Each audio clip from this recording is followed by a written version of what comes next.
Selamat pagi Ibu. Perkenalkan, nama saya Redemptus Galang Singga dari kelas 10-9. Di sini saya akan menjelaskan tentang materi keanekaragaman hayati. Baik, yang pertama di bagian A, tingkat keanekaragaman hayati. 1. Keanekaragaman hayati di tingkat gen. Gen membentuk karakter dan sifat pada makhluk hidup. Struktur ini berisi instruksi, pembantuan, dan pengoprosesan tubuh di dalam molekul asam deoksiribonukleik atau DNA. DNA inilah yang ada di seluruh makhluk hidup. Keanekaragaman tingkat gen disebabkan adanya variasi atau struktur gen dalam suatu spesies makhluk hidup. Setiap susunan akan memberi penampilan anatomi atau fisiologi pada setiap organisme. Keanekaragaman ini mudah dikenali karena ciri-cirinya memiliki variasi, nama ilmiah yang sama, dan perbedaan morfologi yang tidak terlalu mencolok. 2. Keanekaragaman hayati tingkat jenis. Secara umum, keanekaragaman hayati tingkat jenis lebih mudah dipahami dibandingkan tingkat gen. Keanekaragaman hayati tingkat jenis atau spesies dapat dikatakan sebagai keanekaragaman populasi makhluk hidup pada suatu wilayah atau ekosistem. 3. Keanekaragaman hayati tingkat ekosistem. Ekosistem terbentuk pada suatu wilayah karena kelompok makhluk hidup beradaptasi dengan lingkungannya untuk bertahan hidup. Setiap kelompok makhluk hidup ini akan saling mengaruhi satu sama lain. Ada dua macam ekosistem, yaitu ekosistem alam dan buatan. Ekosistem alam merupakan ekosistem yang terjadi karena faktor-faktor alam. Contohnya ekosistem hutan, rawan, laut, dan terumbu karang. Adapun ekosistem buatan merupakan ekosistem yang diciptakan oleh manusia. Contohnya ekosistem sawah, kebun, dan waduk. Di dalam lingkungan terdapat komponen yang menjaga stabilitas lingkungan tersebut. Komponen ini terbagi menjadi dua jenis, yaitu komponen biotik dan abiotik. Komponen biotik merupakan komponen yang terdiri atas berbagai macam makhluk hidup, baik uniseluler maupun multiseluler. Adapun komponen abiotik merupakan komponen yang terdiri atas makhluk hidup, makhluk tak hidup, seperti faktor fisik dan kimia. Faktor fisik meliputi iklim, kelembapan, cahaya, batuan, air, dan tanah. Faktor kimia meliputi salinitas, kandungan mineral, dan tingkat keasaman. Baik, sekarang kita masuk di bagian B, keanekaragaman hayati di Indonesia. 1. Keanekaragaman flora di Indonesia. Indonesia merupakan negara beriklim tropis yang di alur garis khatulistiwa. Jadi, Indonesia memiliki tingkat curah hujan yang cukup tinggi di Indonesia. Juga memiliki gugusan gunung api yang panjang, sehingga tanahnya subur. Hal ini membuat keanekaragaman flora sangat tinggi.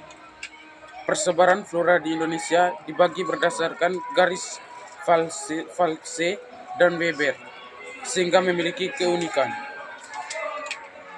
Dikategorikan langka karena populasinya sangat menurun. Contohnya sawo kecil, suku berbiji, nangka caleng, gandaria, dan bedali. Selain itu, Indonesia juga memiliki tumbuhan endemik. Endemik dapat diartikan sebagai suatu khas, yaitu spesies hanya dijumpai di suatu tempat dan tidak dijumpai di tempat lain. Ada beberapa faktor geografis yang memengaruhi keanekaragaman hayati, sehingga menyebabkan flora di Indonesia terbagi menjadi 3 wilayah. A. Kawasan Barat. Flora yang ada di kawasan barat memiliki corak asiatis. Flora ini dapat ditemukan di Pulau Jawa, Kalimantan, dan Sumatera. Flora yang berada di kawasan barat biasanya hidup di hutan hujan tropis. Umumnya, hutan ini ditumbuhi oleh pohon-pohon yang tinggi dan besar. Bahkan, pohon-pohon tersebut membentuk tanjuk yang terdiri atas banyak lapisan. Selain pohon, ada juga bunga-bunga yang tumbuh di hutan hujan tropis di kawasan barat Indonesia, seperti bunga Rafflesia arnoldi dan aneka bunga anggrek. B. Kawasan peralihan. Kawasan peralihan meliputi Pulau Sulawesi, Nusa Tenggara Barat, Nusa Tenggara Timur, dan Maluku. Jika dilihat dari letak pulaunya, flora pada kawasan peralihan merupakan tanaman yang dapat bertahan hidup di iklim kering dan suhu yang cenderung panas. Vegetasi yang ada di kelompok kawasan peralihan dapat dilihat di sabana dan stepa yang terletak di Nusa Tenggara Timur. Di Sulawesi terdapat hutan pegunungan yang kaya akan floranya. Adapun di Maluku terdapat hutan campuran yang di dalamnya terdapat flora seperti cengkeh, pala lontar, kayu manis, dan lain-lain. C. Kawasan Timur. Umumnya flora yang ada di kawasan timur hidup di hutan hujan tropis. Hutan hujan tropis yang ada di bagian timur Indonesia dapat ditemukan di Papua. Bahkan hutan hujan tropis yang ada di Papua sama dengan hutan hujan tropis di bagian barat Australia. Oleh karena itu, flora yang termasuk ke dalam kelompok kawasan timur memiliki corak Australia atau Australis. Tumbuh-tumbuhan yang dapat ditemukan pada kawasan timur contohnya sagu, pohon-pohon mangrove, dan pohon nipah. 2. Keanekaragaman fauna di Indonesia. Adapun garis Weber merupakan garis yang berada di antara peralihan dan Australis. Contohnya A. Kawasan Asiatis atau Barat. Kawasan Asiatis meliputi daerah Sumatera, Jawa, Bali, dan Kalimantan. Hewan di wilayah ini memiliki kesamaan ciri dengan hewan di daerah Asia. Contohnya gajah, harimau, badak Sumatera, dan orang utan. Adapun jenis burung seperti jalak, bali, rongkong murai, elang putih, dan elang Jawa. B. Kawasan peralihan. Kawasan peralihan merupakan wilayah yang ciri-ciri hewannya tidak mirip dengan hewan Asiatis maupun Australis. Kawasan meliputi Sulawesi Selatan hingga Kepulauan Aru. Hewan di wilayah ini bersifat endemik Indonesia karena tidak memiliki kesamaan dengan daerah lain, contohnya komodo, anoa, babi, rusa, burung maleo. C. Kawasan Australis atau Timur. Kawasan Australis meliputi daerah Papua, Maluku, Nusa Tenggara, dan Sulawesi. Hewannya mirip dengan kawasan Australis. Kanguru juga dapat ditemukan di kawasan ini, tetapi bentuk fisiknya sedikit berbeda dengan kanguru dan Australia. Contohnya wallaby, kuskus, dan opossum. Jenis burungnya yaitu cenderawasih, kasuari, dan kakatua raja. Baik, sekarang kita masuk di bagian C, ancaman dan pelestarian keanekaragaman hayati. 1. Ancaman keanekaragaman hayati. Banyak aktivitas manusia mengancam keberadaan flora dan fauna, juga alam yang ditempatinya. Berikut ini ancaman yang telah dilaporkan pada tahun 2020 oleh World Wildlife Fund atau WWF. A. Perubahan penggunaan lahan air. Ancaman terbesar bagi flora dan fauna di dunia yaitu adanya perubahan penggunaan lahan dan air. Presentasinya sebesar 50% lahan dan air. Presentasinya misalnya penambangan hutan terus-menerus. B. Eksploitasi flora dan fauna. Ancaman selanjutnya adalah eksploitasi flora dan fauna dengan presentasi sebesar 24%. Manusia sengaja memburu spesies tertentu untuk diperjualbelikan. Eksploitasi berlebihan ini karena beberapa tumbuhan dan hewan memiliki nilai estetika dan ekonomi tinggi. Hal ini dapat berujung pada kerusakan sumber daya pada tanah, orbit laut, padang rumput, cadangan ikan, cadangan air, dan hutan. C. Invasi spesies penyebar penyakit. Invasive alien species atau IAS terjadi sebanyak 13%. Peristiwa ini terjadi ketika hewan, tumbuhan, atau organisme lain diperkenalkan ke habitat baru di luar jangkauannya, tetapi akan berdampak negatif terhadap organisme asli dan habitat tersebut, ekosistem yang ada, dan kesejahteraan manusia.